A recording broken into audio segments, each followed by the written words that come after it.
YCP అధినేత YS Jaganmohan Reddy కార్యకర్తలకు ఎవరు ఇబ్బంది పెట్టినా, ఎక్కడ అన్యాయం జరిగినా, ఆఫీసర్స్ ఏ ఇబ్బంది పెట్టినా సరే డిజిటల్ బుక్లో నమోదు చేసుకోండి అంటూ మొన్న ఇటీవల ఆయన డిజిటల్ బుక్ వెబ్సైట్ని లాంచ్ చేయడం చూసాం. మరి ఇదే డిజిటల్ బుక్ వెబ్సైట్లో మాజీ మంత్రి విడుదల రజనీ పైన నవతరం అధ్యక్షుడైనటువంటి రావు సుబ్రహ్మణ్యం ఫిర్యాదు చేయడాన్ని ఏ విధంగా చూడాలి? మరి జగన్మోహన్ రెడ్డి దీనిపైన స్పందిస్తారా? మరి నవతరం అధ్యక్షుడైనటువంటి రావు సుబ్రహ్మణ్యం గారు 2022లో చిలకలూరుపేటలో మా పార్టీ ఆఫీస్ పైన, అదేవిధంగా నా ఇంటి పైన మాజీ మంత్రి విడుదల రజనీ అనుచరులు దాడి చేశారో ఆమె పైన యాక్షన్ తీసుకోవాలంటూ ఈ ఫిర్యాదు రావడాన్ని ఏ విధంగా చూడాలి తెలుసుకునే ప్రయత్నం చేద్దాం. దీన్ని విశ్లేషించడానికి మనతో పాటుగా ఉన్నారు సీనియర్ జర్నలిస్ట్ దుర్గకుమార్ గారు. నమస్తే సార్. సార్, ఏదైతే జగన్మోహన్ రెడ్డి ఇటీవల డిజిటల్ బుక్ని తీసుకొచ్చారో అందులో మాజీ మంత్రి అయినటువంటి విడుదల రజనీ గారు నా పార్టీ పైన, నా ఇంటి పైన దాడి చేయించారు అంటూ నవతరం అధ్యక్షుడు రావు సుబ్రహ్మణ్యం గారు ఫిర్యాదు చేయడం, మరి ఈ ఫిర్యాదును స్వీకరిస్తే కార్యకర్తలకు కూడా నమ్మకం పెరుగుతుందంటూ ఆయన చెప్పడం, మరి మొత్తానికి జగన్మోహన్ రెడ్డి ఈ ఫిర్యాదును స్వీకరిస్తారంటారా? ఆల్రెడీ లాంచ్ చేసేటప్పుడే చెప్పారు, మేము అధికారంలోకి వచ్చిన తర్వాత మేము ఏ ఫిర్యాదులు అయితే వచ్చాయో వాటిని చూసి యాక్షన్ తీసుకోవడం జరుగుతుంది అని. మరి మొత్తానికి ఇప్పుడు ఏదైతే చిలకలూరుపేటలో రజనీ గారు ఈ యాప్ని లాంచ్ చేశారో, లాంచ్ చేసిన కొద్దిసేపటికే ఆమె పైన మళ్ళీ ఇటువంటి అభియోగం రావడం, ఇటువంటి ఫిర్యాదు రావడం ఏ విధంగా చూడాలంటారు? ఇప్పుడు అది వాళ్ళు ప్రభుత్వంలోకి వస్తే తీసుకునేది వేరే మాటమ్మా, ఇతరులైతే. ఇప్పుడు ఆమె పార్టీలో చాలా ముఖ్య నాయకురాలు, తర్వాత మాజీ మంత్రి. చిలకలూరుపేటలో గతంలో స్వయంగా వైఎస్ఆర్సీపీ కార్యకర్తలు కూడా జగన్మోహన్ రెడ్డి గారికి ఆమె మీద ఫిర్యాదు చేశారు. ఆమె ఇదే దౌర్జన్యం చేస్తుంది, పోలీస్ స్టేషన్లో మమ్మల్ని పెట్టి కొట్టిస్తూ వాటిని వాట్సాప్ ద్వారా కూడా చూసిందని కూడా ఫిర్యాదులు అందినాయి. అంటే ఇప్పుడు మీరు చెప్పినట్టు నవతరం రావు సుబ్రహ్మణ్యం గారు చెప్పినట్టు ఆయన అది ఒక రాజకీయ పార్టీ, చిన్నదో పెద్దదో ఆయన ఒక ఆశయం కోసం పోరాడుతున్నాడు. పార్టీ పెట్టుకునే హక్కు ఎవరికైనా ఉంటుంది, భావ ప్రకటన స్వాతంత్రం అందరికీ ఉంది కదా, అది ఆయనే చెబుతాడు కదా. ఆ మాత్రం లేదా రఫా రఫా అని అమ్మవారి జాతరలో కోసినట్టు కోసేయాలని, అది పలానా సినిమాలో ఉందని కూడా చెప్పాడు కదా. అట్లాగే ఆయన ఒక చిన్న పార్టీ పెట్టుకున్నాడు. ఆ మాటకు వస్తే వైఎస్ఆర్సీపీ పార్టీ కూడా జగన్మోహన్ రెడ్డి గారు వేరే వాళ్ళ దగ్గర కొనుక్కున్న పార్టీ, అది ఆయన పెట్టింది కాదు. అట్లాగే ఒక గొర్రె పొట్టేలు పిల్లను కొనుక్కున్నట్టు కొని పెట్టి పెంచుకున్నాడు. ఆయన సొంత పార్టీ ఆయన ఇంటి మీద, ఆఫీస్ మీద, కారు మీద కూడా దాడి చేశారు. 2022లో జరిగింది ఇది. అప్పుడు వైఎస్ఆర్సీపీ ప్రభుత్వం పవర్లో ఉంది, ఆమె మంత్రిగా కూడా ఉంది. అలాంటప్పుడు ఆయన ఫిర్యాదు చేసినా ఎవరు పట్టించుకోలేదు. ఇప్పుడు ఈయన ఆ యాప్ ఓపెన్ చేశాడు కాబట్టి దీని ద్వారా డిజిటల్ బుక్, దానిలో ఆయన ఫిర్యాదు చేశాడు.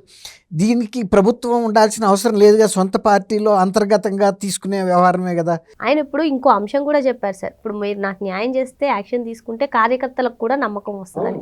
మరి జగన్మోహన్ రెడ్డి దీన్ని ఏ విధంగా కార్యకర్తలకే కాదు, మామూలు ప్రజలకు కూడా నమ్మకం కుదురుతుంది. ఎందుకంటే ఇప్పుడు ఇది ఆయన చేతిలో పని, సొంత పార్టీ చేతిలో పని. ఆమె గతంలో ఒక శాసనసభ్య సీట్ ఇప్పిస్తానని గుంటూరులో 6 కోట్ల రూపాయలు తీసుకున్న పంచాయతీ కూడా వాళ్ళు పార్టీలో అంతర్గతంగా పంచాయతీ చేసి 3 కోట్లు ఎవరి దగ్గర అయితే తీసుకుందో ఆయనకి ఇప్పించేసి 3 కోట్లు మాఫీ చేశారు. క్రషర్ యాజమాన్యం దగ్గర కూడా తీసుకుంది. తర్వాత వాళ్ళకి ఎవరైతే ఆ పోలీస్ అధికారి ఆయనకి సహకరించాడో జాషువా అనుకున్నాను, ఆయనకి ఇచ్చింది. తర్వాత పిఏ శ్రీనివాస్కో వరకు అతనికి ఒక 10 లక్షలు ఇచ్చింది. దాని మీద కేసు బుక్ అయితే అతను అరెస్ట్ చేయకుండా కూడా కారులో పెట్టుకుని తిప్పుతూ కాపాడింది, ఇంటి దగ్గర ఉంటే అరెస్ట్ చేస్తారని. అట్లా నేరస్తుల్ని కొమ్ము కాసి కాపాడటంలో రజనీ అన్వేషణ చెయ్యి అందరికీ తెలుసు, జగన్మోహన్ రెడ్డి గారికి కూడా తెలుసు. అసలు ఆమెకు అక్కడ సీట్ కూడా ఇవ్వద్దని కూడా పెడితేనే కదా గుంటూరు పంపించారు. కాబట్టి ఇప్పుడు రావు సుబ్రహ్మణ్యం గారు చేసిన ఫిర్యాదు మీద కనుక ఆయన అంతర్గతంగా వాళ్ళ పార్టీ ద్వారానే విచారించి జరిగితే కనుక మేము చర్య తీసుకుంటాం, ఇలాంటి వ్యక్తిని పార్టీ నుంచి బహిష్కరిస్తున్నాం అని చెబితే కార్యకర్తల్లోనే కాదు జనబాహుళ్యంలో కూడా తమ్ముడు తనవాడైనా న్యాయం చేయమన్నారు పూర్వం. ఇప్పుడు తమ్ముడు తనాడిచి అయితే పంచాయతీ పెట్టి ఆయన అన్నే కావచ్చు, కానీ చేసిన తప్పుకి అయితే శిక్ష వేయాల్సిందే కదా. అంతేగాని చేసిన అతను నా తమ్ముడు కాబట్టి శిక్ష వేయలేదు అంటే అతను పెద్ద మనిషి కాలేడు కదా ఆ ఊరికి. అట్లా ఉండాలి, పెదరాయుడు తీర్పులాగా ఉండాలి కదా. ఇప్పుడు నీ పార్టీలో ఉంది ఆమె, తర్వాత యాక్టివ్గా ఉంది. ఇప్పుడు ఆయన చెప్పాడు 22లో పోలీసులు మరి ప్రభుత్వం మీది కాబట్టి ఆ రోజు తీసుకోలేదు.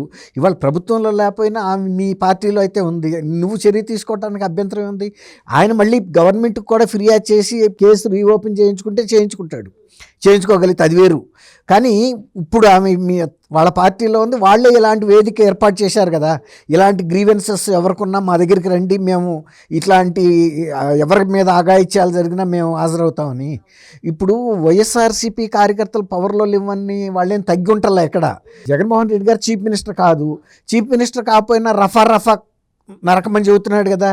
తర్వాత తణుకులో ఎక్స్ఎమ్మెల్యే నాగేశ్వరరావు గారు కూడా చెప్పాడు కదా, పల్నాడికి యువతలేమో కాళ్ళ కింద నరుకుతాము, పైనేమో మెడలను నరుకుతామని.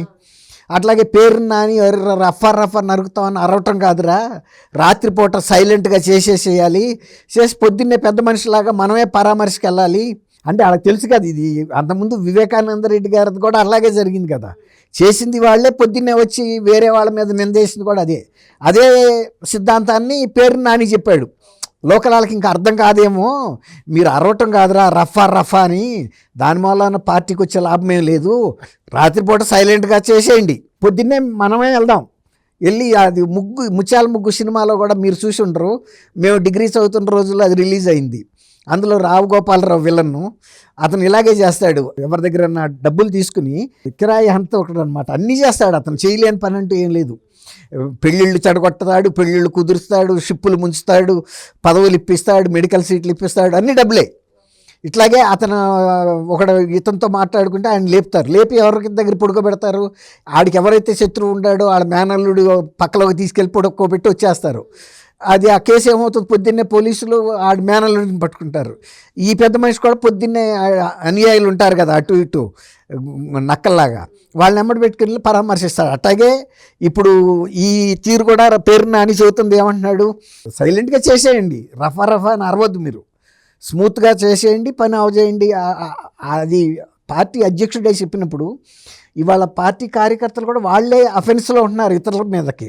మేము అధికారంలో లేవని వాళ్ళు తగ్గట్లేదు, ఇలాంటి నేరాలు ఘోరాలు చేయటంలో నంబర్ 1గా ముందుకు వాళ్ళే వస్తున్నారు, దౌర్జన్యాలు చేయటంలో. ఇవాళ కూటమి నాయకులే తగ్గి ఉంటున్నారు, ఎందుకంటే గత 5 ఏళ్ళుగా వాళ్ళు అణిగి బతికారు, ఇంకా అదే ఇదిలోనే ఉంటున్నారు వాళ్ళు. రెండోది క్రమశిక్షణ కూడా మెయిన్. ఇప్పుడు చంద్రబాబు నాయుడు గారు కూడా వాళ్ళ సొంత ఎమ్మెల్యేస్కి కూడా సొంత ఎజెండాలతో మీరు అసెంబ్లీలో కనుక ఎవరి మీదన్నా కనుక వ్యక్తిగతమైన విమర్శలు చేస్తే పార్టీకి నష్టం జరుగుతుంది, మీరు అది గమనంలో పెట్టుకోండి అని ఒక రకమైన హెచ్చరిక చేశాడు, ఒక సలహా ఇచ్చాడు. అంటే అదే గతంలో అయితే ఎవరి మీదన్నా కటు మాట మాట్లాడితే ప్రత్యర్థుల మీద చీఫ్ మినిస్టర్ కూడా బల్లలు జరిచాడు. ఈయన అట్ట చెప్పట్లేదు. సొంత శాసనసభ్యులు కూడా మీరు మాట్లాడేటప్పుడు గతంలో మీరు వాళ్ళ బాధితులైతే అయి ఉండొచ్చు, అయినా కూడా మీరు అట్లాంటి కఠినమైన మాటల్ని శాసనసభలో మాట్లాడితే ప్రజల ముందు అంత మంచిగా ఉండదు, పార్టీకి కూడా ఉందాతనంగా ఉండదు అని చెప్పాడు. గతంలో ఆ పరిపక్వత ఎక్కడుంది వైఎస్ఆర్సీపీ నాయకులకి? వాళ్ళు ఇప్పుడు జగన్మోహన్ రెడ్డి గారు ముఖ్యమంత్రి కాదు, ప్రతిపక్ష నాయకుడు కూడా కాదు, అయినా కూడా రఫా కోయమంటున్నాడు కదా. అదే అక్కడ కూటమి నాయకులకి వైఎస్ఆర్సీపీకి నాయకులకు ఉన్న తేడా.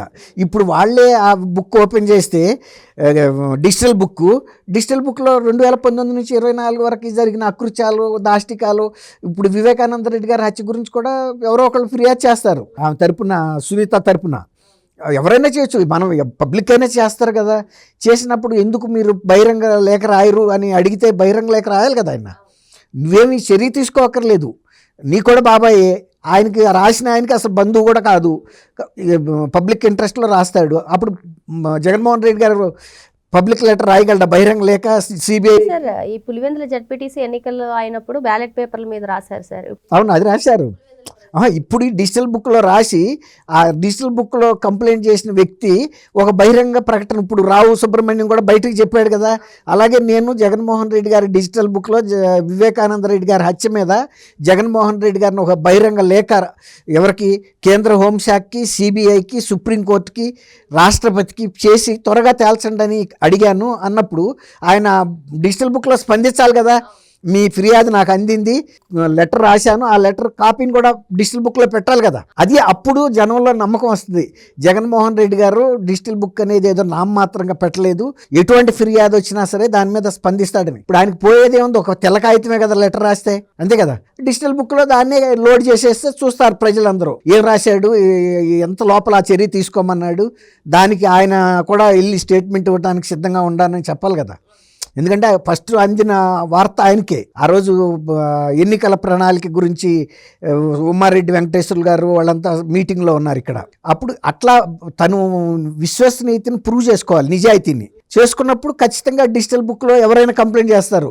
ఇక ఆ డిజిటల్ బుక్లో కంప్లైంట్ చేసిన ఇదివరకు విడుదల రజనీ మీద అనేక కంప్లైంట్లు వస్తే కూడా ఏమి చర్య అయితే తీసుకోలేదు కదా, ఆమెకు సీట్ కూడా ఇచ్చారు కదా. కాబట్టి ఆయన పెట్టిన ప్రయోజనం నెరవేరాలంటే చిత్తశుద్ధితో ప్రాంప్ట్గా పనిచేయాలి. డిజిటల్ బుక్లో ఎటువంటి కంప్లైంట్ వచ్చినా సరే, ఆయన మీద వచ్చినా సరే, ఇప్పుడు మీ హయాంలో ఇదిగో ఇంతంత జరిగినట్టు సిట్లో విచారణలో తెలుస్తుంది, దాని మీద మీ విధానం ఏంటని అడిగినప్పుడు ఎస్ మీరు చర్య తీసుకోవాల్సిందేను, నేను దాన్ని సమర్థిస్తాను, ఎక్కడ అవినీతి జరిగినా దాన్ని ఖండిస్తాను, దాని మీద చర్యలకే నేను సమర్థిస్తాను చెప్పాలి కదా.